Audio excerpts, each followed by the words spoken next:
This is the Strength Beyond Fitness podcast A Build Body Fitness production brought to you by Coach Luis and Coach Renee, where we talk about simple principles to train your mind, transform your body, and maybe even change your life.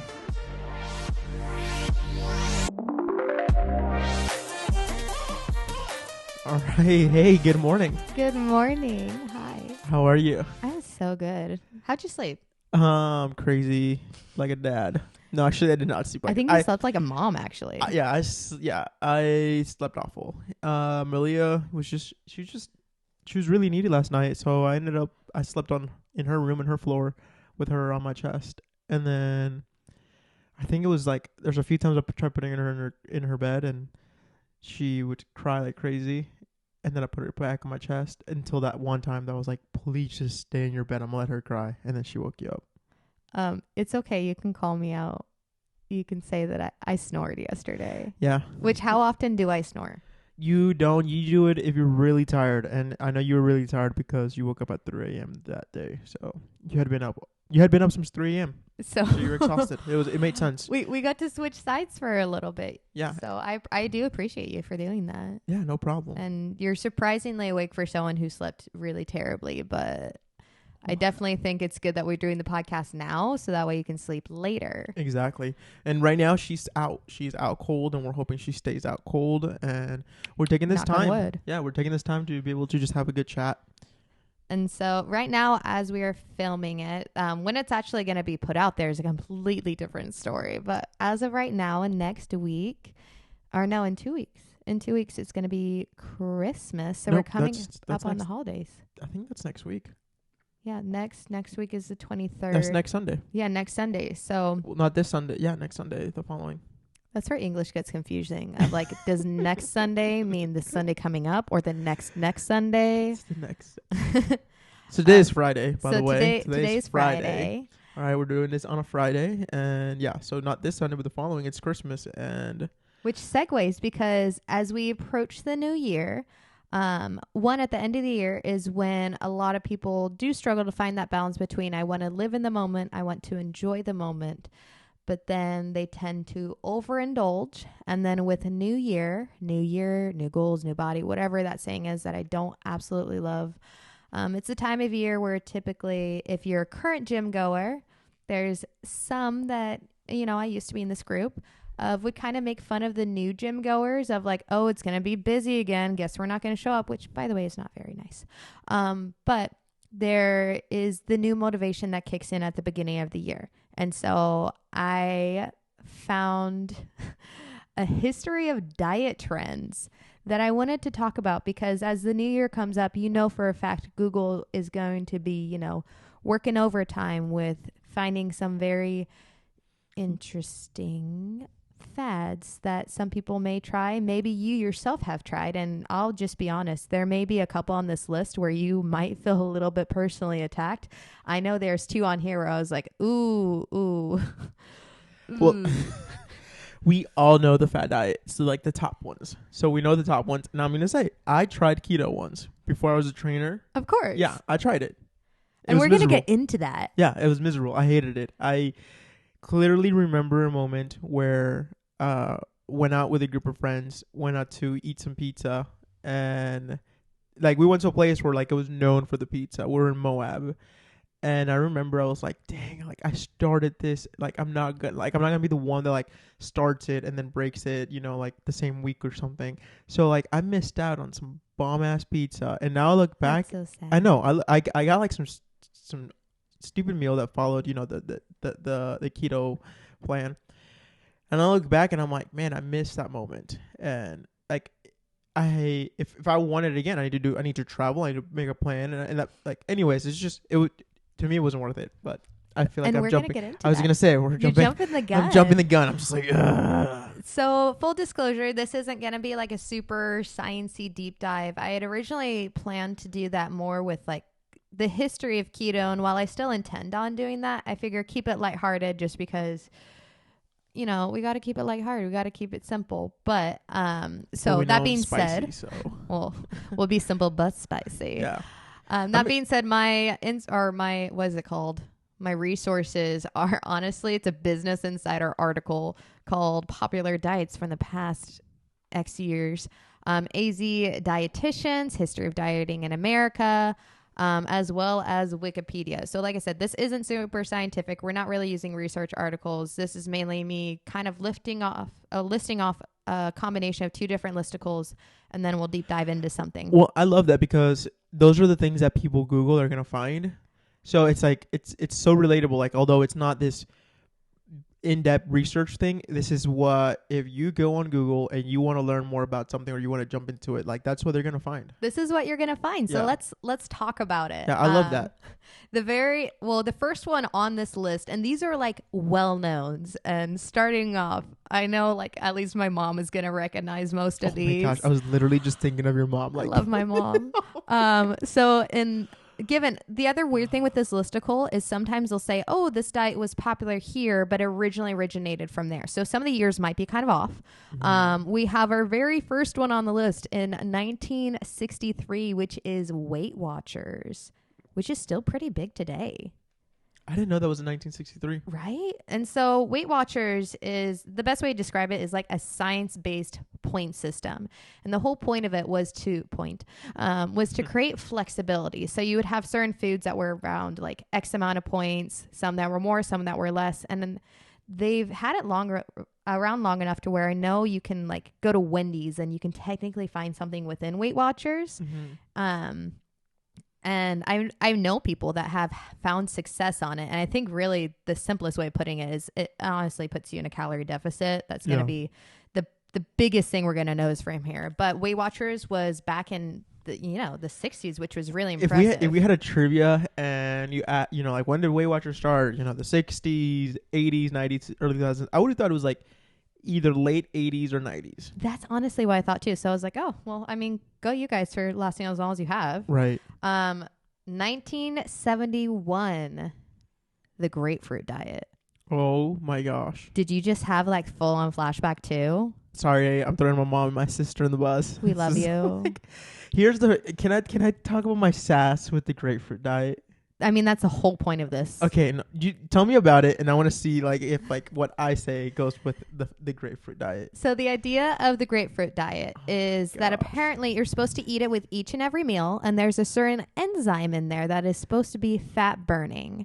That being said, oftentimes I remember seeing people would take the grapefruit, cut it in half, but then you would dip it in sugar and you do the rotation, which, the crazy thing with sugar, because I know I have my feelings on it. Sugar used to be advertised as a hunger suppressant. Back in the 1970s, it was marketed as a hunger suppressant. That's crazy. Whereas now, if there's certain groups of people that are like, this is actual poison and compare it to extreme drugs. But back then, have your sugary grapefruit and the enzymes will burn the fat. You don't need to move. Very few of these diets actually talk about moving. They're just like, eat this one thing and it's going to do all the work for you. Well, I think that's the point of these diets. It was hey, you don't have to go out and sweat and exercise and do all these things, but here's another solution. Because all these diets really like revolve around, like if you looked at infomercials or whatever that had to do with losing weight, and it's like, do this while sitting still. Like I just got an ad, or not an ad, or I saw an ad on Facebook of a like a new thing where like you put it on your stomach, you put it on your arms or whatever, and it's supposed to replicate like if it's on your stomach. Was it like a sauna thing? No, it like vibrates, and it's supposed to, like, the vibrations are supposed to burn fat. So like it replicates, replicates, not like crunches, but like the effort of running or doing like a hard workout. And I was like, so like it's supposedly stimulating the muscles in the same way that a muscle contraction would, but doesn't require you to actually move. Yeah, and this is like more of like shaking the fat. So it was like you put it on your belly, you put it on your arms, and then you can lose weight. And I was like, I was looking at this ad, and I was like, I need to screen record this, and then just like make fun of it. But the sad thing is, we all know someone that would fall for that. We see these crazy ads on Amazon that are clearly photoshopped. And you're like, there is no way. And then someone we love is gonna be like, I just got this thing. And you're like, oh no, boo boo. No boo boo. No boo boo. Anyway, so that grapefruit one, I remember my family doing it, and like that was the thing. Like I look back at it today, and it was like it was a grapefruit, and because grapefruits are so bitter and gross, the thing was, it's okay. You can, as long as you're eating this with, like, you can have this with sugar, but as long as you're eating the grapefruit every day, you're fine. And it's like the concept is just you think about it right now, and you're like, I cannot believe people will actually fell for this. This is going to be a repeating. And for some it thing. worked. For some people it worked, but that's because all they had was the grapefruit and maybe like, they said eat it with your meal, but a lot of people would skip their meal and just have the grapefruit because they thought it would give you more like it would stimulate more, or the thing would work better. Oh my gosh, this is literally just the beginning. Oh my goodness. So on to 1975. If you're that person, I'm not here to like obviously call you out and make fun of you, but it's like, it's just mind blowing to me that like this is a marketed thing and that we have fallen for it. Again, I did keto, so and I'll put this out and there. I almost did the military one where like if you drink, all you have to do is drink coffee and something, and then in like 2 or 3 days you lose like 12 pounds. There's a crazy one. There's a lot of crazy ones, and I almost did that too. I will throw this out there.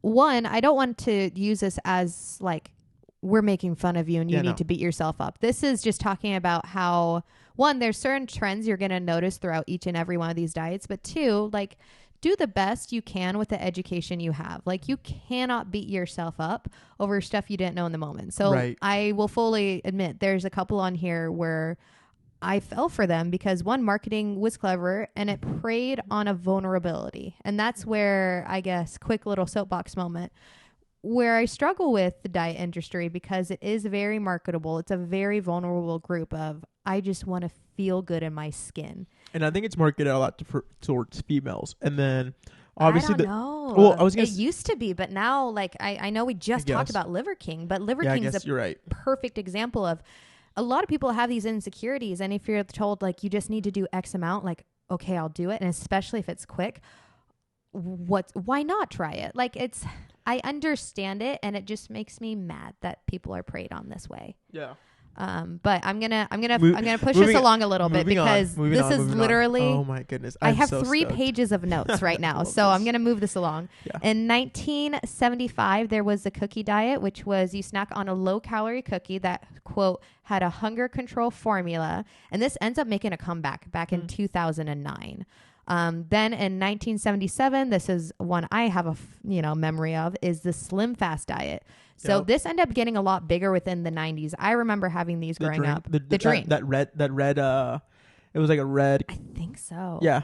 I remember drinking the chocolate one, and it wasn't for the sake of losing weight. Weirdly enough, when I was really sick, which we'll dive into later, when I was sick, I used to drink one of those and then combine it with something else, and it actually helped me gain weight because it was supposed to be a meal replacement. But the thing with the Slim Fast diet overall, not just the drinks, the Slim Fast diet is people would consume about 1,200 calories a day, which, if you don't know, is very low for average human. Then, of course, there is the 1978 Scarsdale diet, which this may sound familiar. This is a protein focus with no snacking, 1,000 calories daily, and this was 7 to 14 days. So it's basically a combination of a modern day cleanse with a little bit of keto. Yeah. But that's actually not our first reference to keto. We'll get into that in a little bit. In 1980 was the cabbage soup diet, which is... I've heard about that. That one's touted as the early first cleanse. It sounds so gross. People claim to have lost like 10 pounds temporarily because that is muscle and water. Yeah. And like, funny enough, I was actually doing a virtual session this morning and I was talking to one of my clients about these things because this is like one of her interests. And it was so funny because she's like, yeah, my mom told me how she just found her recipe for cabbage soup and it was so good. And I was like, stop. That's so funny. So it was a soup or was it? It was soup. Oh, that is gross. Just soup. But I feel like we've also seen other iterations of that too, with not necessarily cabbage soup, just random veggie water that people have. Absolutely. My mom boiled veggie water. Yeah, my mom did the boiled artichoke water, and you had that for she had that for breakfast and etc. and it would help her lose weight. And that's burn fat, actually. Burn fat. That's a key term. It's not lose weight, it's burn fat. It helps burn fat. In 1988, I'm skipping ahead a little bit. 1988 is when liquid diet overall came up, and that is, was made in my note, I said freaking Oprah. It was made big by Optifast. And if you haven't seen that iconic photo of her holding up like an old pair of pants that's from the Optifast. Oh. And basically it was a liquid only diet. And she later came back and like, took a step back, said that wasn't a smart move, but that was the very beginning. What do you mean she took a step back? Saying like she no longer promoted it. Oh, okay, got it. And then earlier that year they had Jenny Craig, which is custom pre-made plans. There was the Beverly Hills diet, which was a 42-day cleanse. First 10 days, fruits only, and then you can add specifically steak and lobster, but they cannot be eaten until day 14 or something. Like it was a weirdly specific thing. Start for 14 days. And you couldn't have carbs and protein on the same day. Starve for 14 days and then you can enjoy a steak and a lobster. But hey, whatever. The carbs got to be a different day. And then come 1991, our favorite, low-fat foods. And I know for a fact you're starting, at least for me, I'm remembering all those low-fat marketed foods. Mm-hmm. And like, well, yes, they technically were low-fat. They tasted so good. And you know why? They added sugar. So like they technically weren't any healthier, but people consumed even more of it because they're like, this is healthy. And we've even seen it with other foods, the chicharrones. Is that what they're called? Although that's not low fat, that's low carb. The like pork rinds. Yeah, pork rinds. Yeah. Where if you market something cleverly, people think like, oh, it doesn't have this. It's healthy, so I can have all Man, of I'm it. so glad my mom doesn't really listen to things in English because I'm love you, I'm Mom. gonna be throwing her. Like that's another thing. My mom, if you go to her in her car, she always has a bag of chicharrones because apparently it helps lose weight in the sense of like you're having basically a chip that is non-carb. And it's chip style because it's fry. It has a crunch. It has that frying crunch because it's pork skin. That is crazy. And then tying into that, within 1994 came the Ornish diet, which I think I'm pronouncing that. Low fat, high fiber, but you weren't allowed to have more than 10% of your foods be fat. And I just want you to take a moment. Can you tell our listeners what is the purpose of fat, of consuming fat? Well, our fat has there's a lot of components to having fat. Our bodies require it because they're a form of energy, and they're slow burning energy. So they're essential for us to, like on our sleep and etc. But even our brain is made up of fat. It's a cholesterol base, and fat helps excrete hormones better. Let's see, fat is it's important within our digestive system. Like if what was that diet you said? It has it's low fat but high fiber. That's the Ornish diet. Low fat, high fiber. You can only have 10% daily. Yeah. So like nuts. now your digestive system is only functioning on the fiber, which we need the fiber. The fiber is important because it's going to help us, but even without that fat, it's going to make it really difficult. When we have a nice balance between fat and fiber, like our poop is going to have a different shape. That's literally all I'm thinking the entire time is how is your digestion? How is bloating? How are bowel movements? Like, did you get, I don't know. That had to be a bad day. That's going to be the nicest way I can put it. Then in 1995, there was the Zone diet. And I would say, to my understanding, like I said, this was literally just a listicle. It kind of reminds me of early macro basics because the goal was not that this is macros. It was supposed to reduce inflammation, but the idea is you had 40% carbs, 30% protein, 30% fat. Which sounds familiar, right? I feel like that's the basic guideline for most macros for people starting off. Yeah. And the idea was with that balance, you would get yourself within the ideal, fat burning zone, but also reduce inflammation, which that surprised me that the buzzword of inflammation was that big in 1995. Because I feel like now it's kind of like a trendy thing of you either are being sold in inflammation or reducing or something about gut health or hormones. But this is where I'm going to turn it back to you. Like, can you tell people what is inflammation? Because I feel like it's almost too generalized. Yeah. Well, one, I don't know if it surprises me that it started early in the 90s. Like, I feel like we begin to see things several years later on. So it makes sense that it was introduced in the 90s and now 20 years later, it's like, boom. Because again, it comes down to even the Weight Watcher. Mm-hmm. Like, you just said it was in the 60s. And I felt like it was relevant or huge in the late 90s or early 2000s. So it like took like 20 years. Yeah. But anyways, inflammation. So we hear inflammation all the time, and in reality, it's like there's two types of inflammations that we have. We have acute and chronic, right? So acute inflammation is good. It's important because acute inflammation means our body is fighting something. It could be an infection.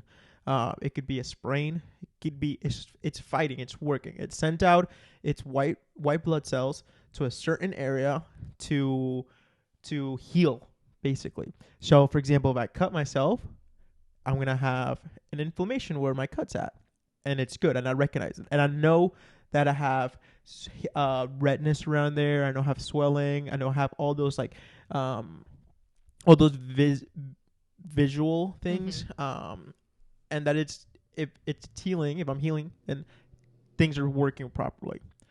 On the contrary, we have chronic. So chronic sometimes isn't really visible, and it is the opposite of acute, where an acute is because let's say I rolled my ankle. So now my ankle's inflamed. Like I know the cause of it, what happened, and chronic inflammation, we sometimes don't know the cause. I was reading something within a Harvard Health EDU research project, and it was really interesting because it was saying, there's a debate between the chicken and the egg when it comes to like inflammations. So like same thing is with chronic. You're like, you don't know what came first, whether it was the symptoms that you get post of it, or it was like the inflammation. But anyways, long story short, chronic inflammation, it's lingering. It's for a long time, and your immune system is constantly sending signals in white blood cells and things to fight this issue. And apparently, like, for example, like low back pain or shoulder pain, or maybe some other form of pain that we have within our body, sometimes that's because I was reading that if you are overweight, you have an excess amount of visceral fat, so the body might see that visceral fat as something bad, so it's attacking it. So it's saying like pains like that, when it comes to chronic joint pains and etc., can heal over time through exercise, through moderate foods, through having a healthy lifestyle, like not being overweight and etc. So I thought that was really interesting. And it's interesting you mentioned almost like the overexposure, because I remember listening to a Marcus Philly podcast where he talked about when he was like deep into his bodybuilding days, and he started off every morning with eggs, and he eventually like was eating eggs so much his body started to like almost attack it. And I feel like when it comes to the term of inflammation, there's still so much more we can study. And maybe some of you heard there like, well, what about me? I have an autoimmune disorder, which shout out to my fellow Spoonies. I think it's important to recognize the difference between like, is my body healing or is it just attacking itself? Right. And that's where I'll tie back into these diets, where there has been, I know there have been people that have found success in lowering their inflammation with diets. It's just a careful ground of this lowered mine, so it will lower yours. And unless you're an actual doctor, not a chiropractor, like an actual doctor, that's where it's like you have to kind of tread that ground lightly of, are you giving advice or are you prescribing someone something that is outside of your scope? And that's something I have to watch all the time. Well, what's crazy is like there actually is no clear evidence of like any specific diet that helps prevent inflammation.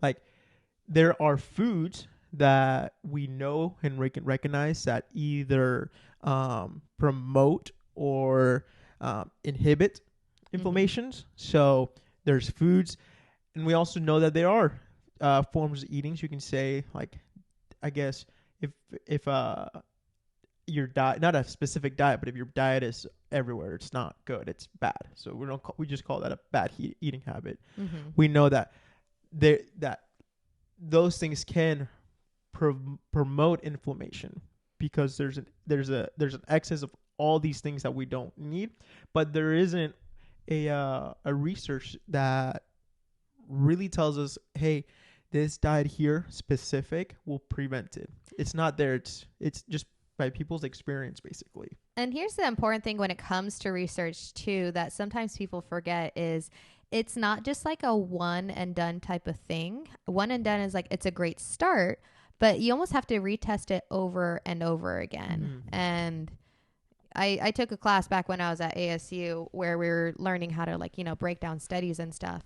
And it's crazy how you'll see some companies be like, oh, we did a study. And then you look and they're the ones that funded it. And it was only tested once and they didn't really give you full information. So it's that's just my little saying about research is things are constantly updating. We're constantly learning more. Even the breakdown right now between whether warm, heat, or ice are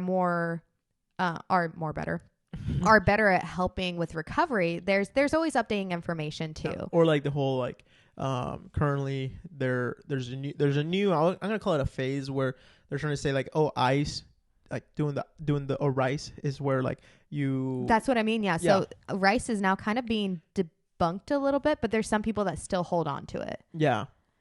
Where it's like, oh, you're gonna now it's showing like if you ice it and elevate it and do all these different things, is gonna make the process longer. So all these things are constantly being researched and changed, and if you're confused, that's okay. Yeah, it is understandable. It is okay, and yeah, it's okay. But one thing to know, like if you are experiencing inflammations, like the best thing to do is go to your doctor. Go to your doctor, like you said. An actual doctor, please. Yeah, go to that doctor and have them do some tests. The doctor will perform physicals. We'll look into your symptoms, and like the best thing is do a blood test. The doctor will know if you need to do a blood test, and that will tell you why you might be having some chronic inflammations.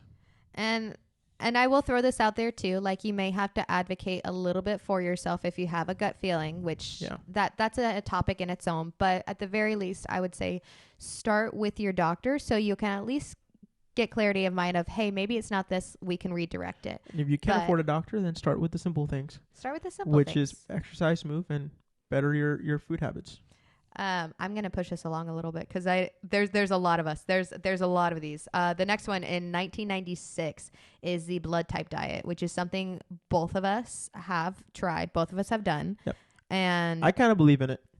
I will say not 100%, like in the sense of to like how it's sold, but I believe there's true principles to it. That's one where it's like, I really wish they would do more studies on it. There have been updated since to where a lot of things have been debunked. And part of the issue with it is there's not enough nutrient variability, which makes sense. Because if you think about it, O-type blood, they promote like have a lot of meat, but don't have grains. When it comes to B-type, they promote like you need to have a lot of grains, but don't have, you need to limit your meat. Whereas like we'll use an example. And this is where it's like hard because the body varies so much. I put out there, I know tomatoes, my body does not do well with fresh tomatoes at all. And I know with the blood type diet, technically, like I should thrive off of those. Yeah. And so I will say like, that's definitely one we've tried, but that's where it's limited of like, it's almost it's too broad. But for some, we've used it as a start. Yeah. But one thing that it does is because if you find out what your blood type is and you learn your foods, it like narrows down the amount of food that you eat, because you start looking at, you're like, whoa, I'm eating this, I'm eating that, I should only be eating. And guess what you go into naturally? A deficit. You naturally go into a deficit. You're less likely to have fried foods. Yeah. If you ate too much, for example, I think corn is one for me, like that if like for my blood type, I shouldn't eat corn. Like my body doesn't do well. It's one of the reds. But it's like, okay, well, I'm going to reduce the amount of corn. And then I just reduced it. I literally went on a corn deficit, and it's like everything. And we found out for you that actually was correct. Yeah. I think one of the foods it said for you not to have though is avocado, and I don't know if I believe you should limit avocado. Yeah. That's just a me thing. So that's where it's like, it's interesting just to look at these different diets. The next one, 2000 is Subway diet, literally just clever marketing. Oh my gosh, I remember that. We don't even need to go into that. And we know one. the commercial and everything. We don't even need to go into that.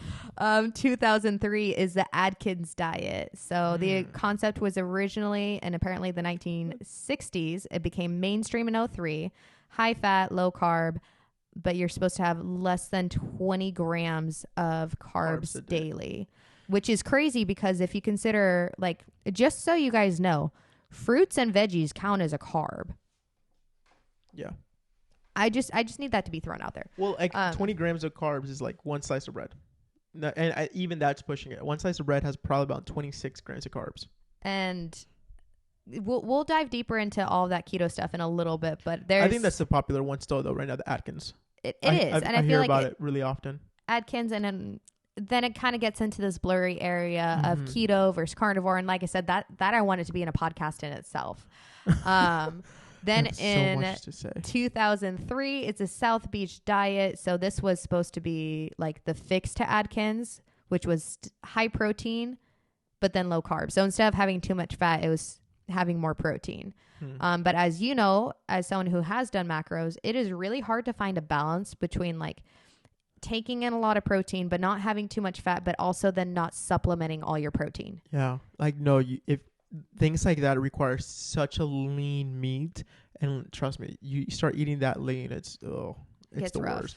I mean, the only people I feel like that do well with that are competitors, but they're doing it for the specific purpose to get on a stage and then have the muscular definition that they've worked for to be seen just for that stage time. And even with that, and I know we do have a few friends within bodybuilding too, so I would love to eventually have one of them on and pick their brain. But a common thing that you see too is post competition is they're not instantly going back to their chicken. They're having that giant cookie. They're indulging in some big stuff. So like that is a hard diet to maintain. And you see it to some of them, they're like literally just existing for the show, and then they have their cookie. Yeah. I always feel like I need to put a disclaimer in this early on, and I probably should have, that this may, we are going to be talking about a lot of disordered eating patterns. So I'll put that at the very beginning if it's not edited. 2006, this is one that I did in college. I did not last the full 10 days, but this was a 10-day cleanse. It was known as a master cleanse or the lemonade diet. And it is, I know, like I said, I'm putting myself out there. You did this in college? I did this in college. I wanted a boyfriend. Didn't work. A fresh lemon, cayenne pepper, maple syrup, and water. Oh my God. And I mean, apparently people did this in the 1940s. But the guy who created it, I think his name is Stephen Barreau. The funny thing is he got in trouble for malpractice and like practicing without a medical license twice. But literally, like, you, one, it jacks up your stomach. Two, me when I'm hungry, I was pure evil. And like one of my roommates called me out. She's like, Renee, no, just no. Like, let's get you actual food. I mean, the pepper itself, it's all it's doing is making you go to the bathroom. And I had one of my clients, apparently like this used to be used as a cough syrup. And she messaged me like, hey, I'm going to do this. I'm like, oh, heck no. I remember that. No. And I like yelled at her. And I mean, I didn't yell. I sent a very harsh sounding text and had her explain like, hey, this is cough syrup. And I was like, okay, just know from my side, like this is a popular cleanse. Please maybe just gargle honey and lemon water instead, because I don't want to jack you up. You don't need the cayenne pepper. Cayenne pepper. Cayenne pepper. English again. You guys are always gonna hear every podcast. At some point I'm gonna be like, English is hard. Then in 2007, the raw food diet made its appearance. That is the idea that the life force of food cooked over 112 degrees is lost, which is interesting considering there are actually some foods that have more nutritious value when like, I think it's spinach. Spinach is one of those where technically if you boil it, it makes the nutrients more strong. You lose a little bit of the fiber, if I remember correctly, but that's the idea. There's some people that still follow that. Yeah. Which, as long as you're getting a balance, I mean, you do you. And so just eat raw food. So instead of like a piece of steak that had 36 grams of protein, or that has 36 grams of protein, you don't lose it to like 30. So you eat raw food to like conserve like 6 grams of protein, basically. That was the idea, is raw foods. I know there's some people that follow it, that given there's an extreme, like there was one person on YouTube I remember hearing of, I think her name was like Banana, Freely the Banana Girl or something. And that's where it, divvies out into like the fruitarians, to where it's like people take it to extremes. I'm sorry, I'm just thinking about Liver King.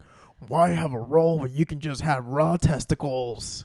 Like, bless his heart. Gosh. Okay, moving forward. So, and I feel like half of this is like, okay, I'm pivoting you. Pivot. I know. You have so much to say, and I know I packed this full. So some of these we're going to go through quick. We have 2008 Nutrisystem, originally from the 1970s. It was a lot like Jenny Craig, where you had pre-made meals. And then in 2007, this is one I've been waiting for your reaction to. It is called the Human Chorionic, I can't pronounce it, HCG. It is basically the chemical that is in pregnant women's placentas. That was when? Apparently 2007 is when it got big, but I believe it was in earlier. So the idea was... it was like illegal. You had to buy it through like Canada or something like that. The idea is you would only be allowed to consume about 500 calories daily, and then you would get this either via shot or a pill. I actually had a coworker who, oh my gosh, I was so mad at her. Shot or a pill? You can either like an injection or a pill. My sister did drops. Or I guess drops. Yeah. But was that in the States, or was that in Venezuela? No, that was here in the States. She I think she like tried it before. So it was 2007 there. She graduated 2008. She tried that like, I think she was probably freshman in high school. So it had to be like 2006. Mm-hmm. Yeah. I remember her trying that out. And my coworker did it, and it was in the middle. So I used to work in a flower shop. It was Valentine's Day week, which, if you don't know, is the busiest time of year for flower shops. She decided to start this new diet. I remember specifically she could not have more than half a cup of green beans, which is nuts. The idea of limiting vegetables, that's a whole other thing. Yeah. And then the entire time she had to sit down. She wasn't allowed to work out. She almost passed out twice. And I'm like, listen, I want to feel bad, but right now I'm just mad because I'm doing your job. And so the diet was very short-lived. She luckily went off of it, but it's nuts. Yeah. And people will word salad these fancy words together, and someone's like, yeah, I'll do it. And it's like, no, this is so predatory. Yeah, I remember that was like very marketed with the of like, you don't have to exercise either though. Like and that's how if you're living, if you're living a really busy life, you don't have to. You're gonna lose this much. The transformations were insane. I remember that as infomercials on TV.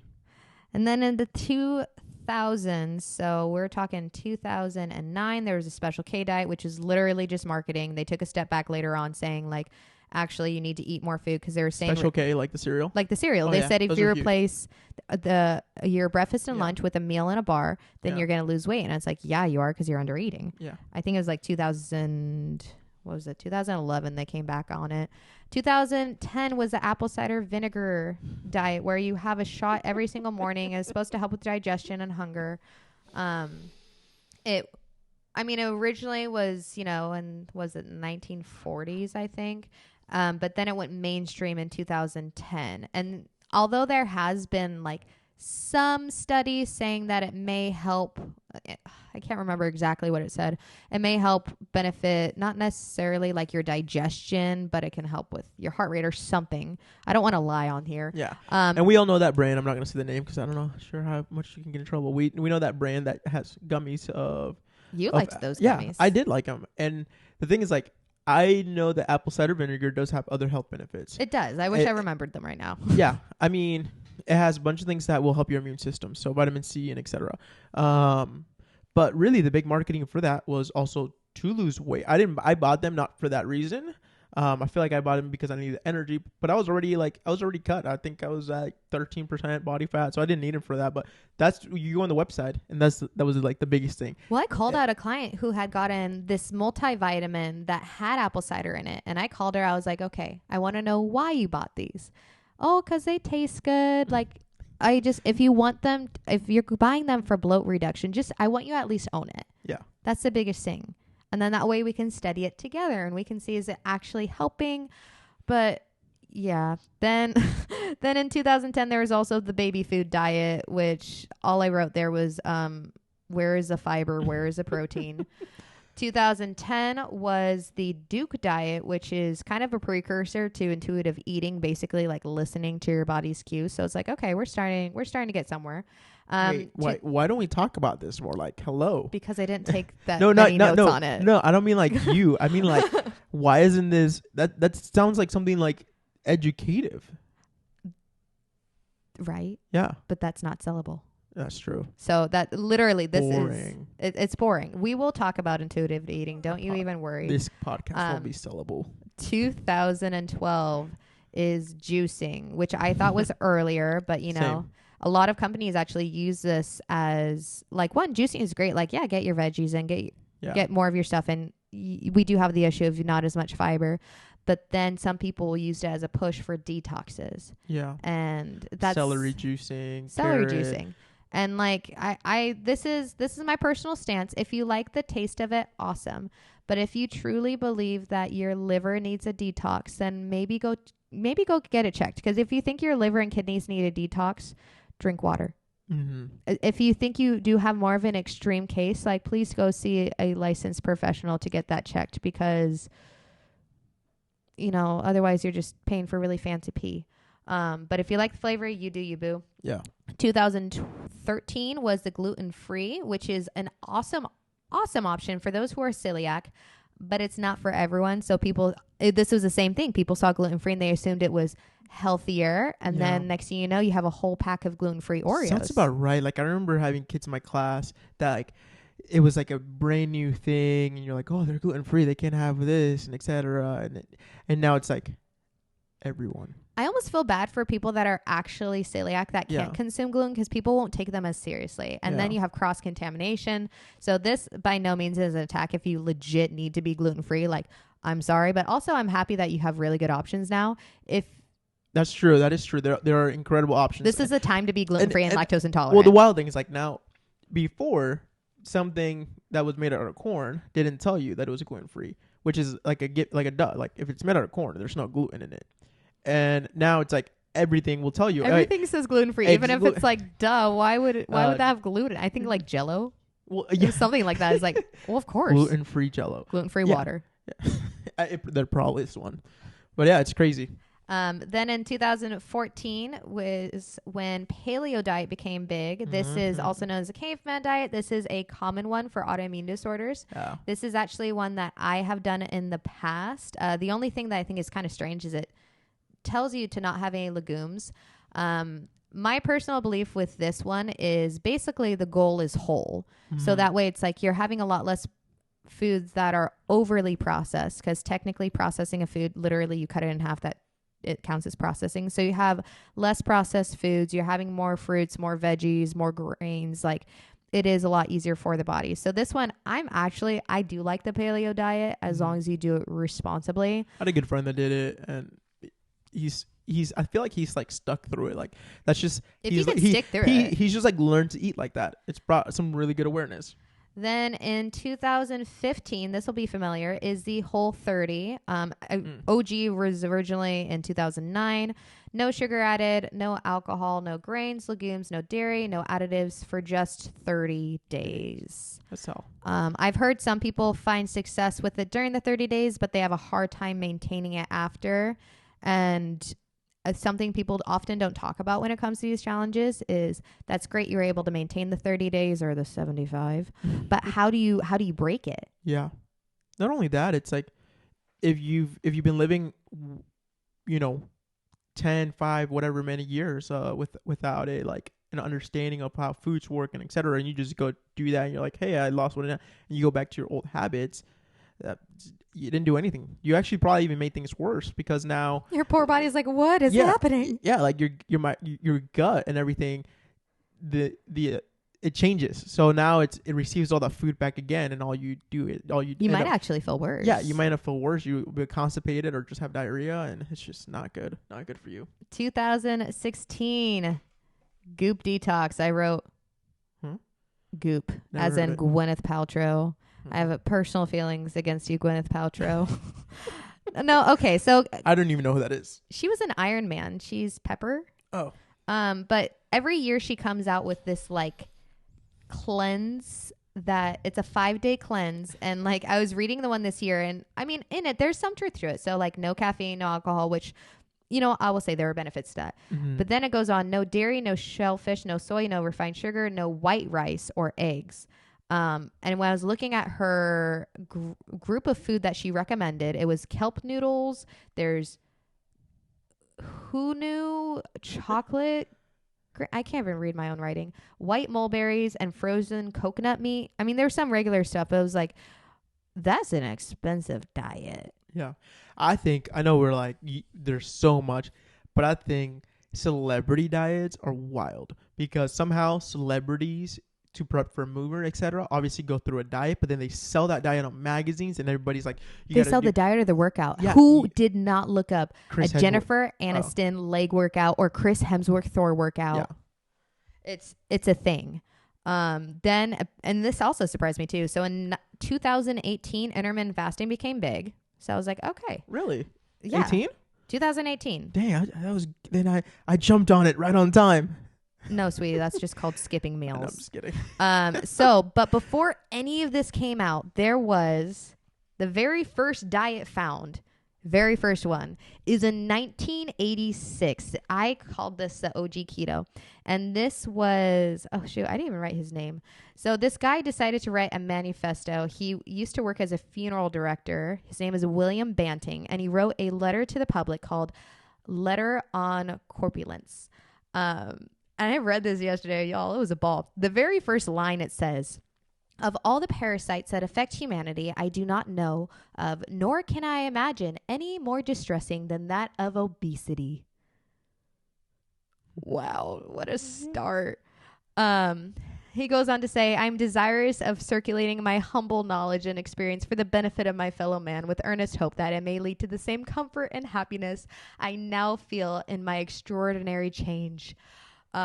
And basically, I would say this is pretty early on keto. So like scrolling through the pages, I was able to find this on, I'll include the link on the bio, but he would say, this is basically like what he would have at his table. For breakfast, I would have 4 to 5 ounces of meat, mutton, kidney, broiled fish, bacon, or cold meats of any kind except pork.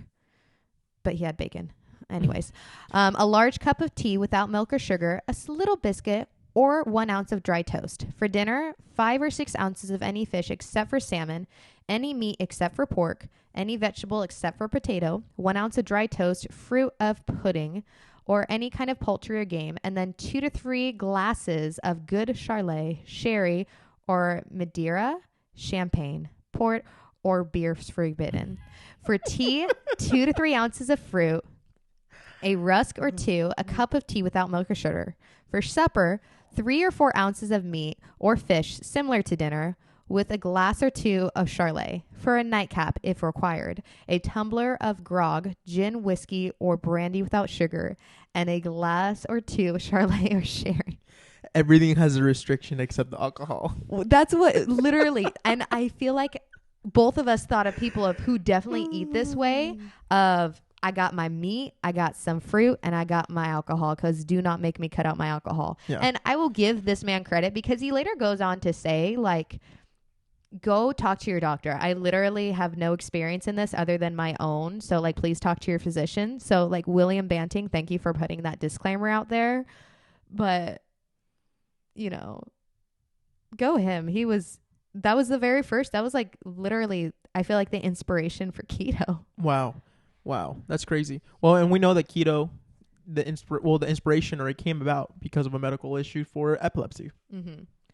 And so, I will just put this out there. The other strange years that are worth mentioning, we of course have the 1903, which was a chewing diet. The idea was you chew your food until it is liquid. UK used to have chewing parties, which sounds disgusting.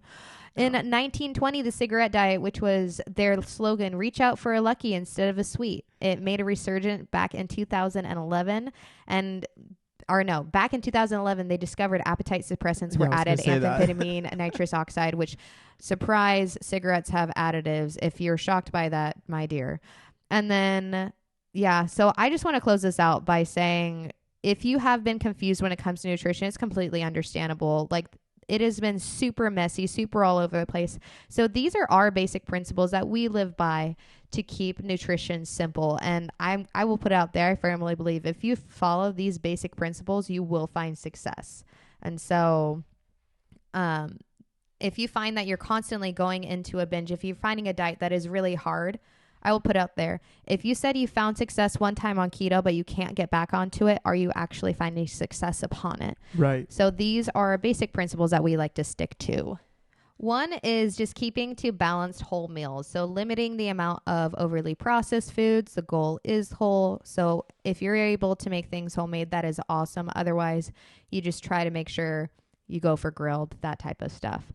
Next is fiber for women. You ideally should be getting 21 to 25 grams a day. For males, it's closer to 30 to 38. And when I say these grams, I don't mean supplemented. I mean through your food, if possible. Yeah. Supplementation is supposed to be adding to your diet, not replacing something within it. And I think that fiber one is really important because it is, if we go about like our day, just, eating, without awareness, you'll recognize like we're very under that fiber naturally. I will just be blunt. I talk about poop a lot, but you ideally should be pooping at least once a day, and it should look like an L or a J.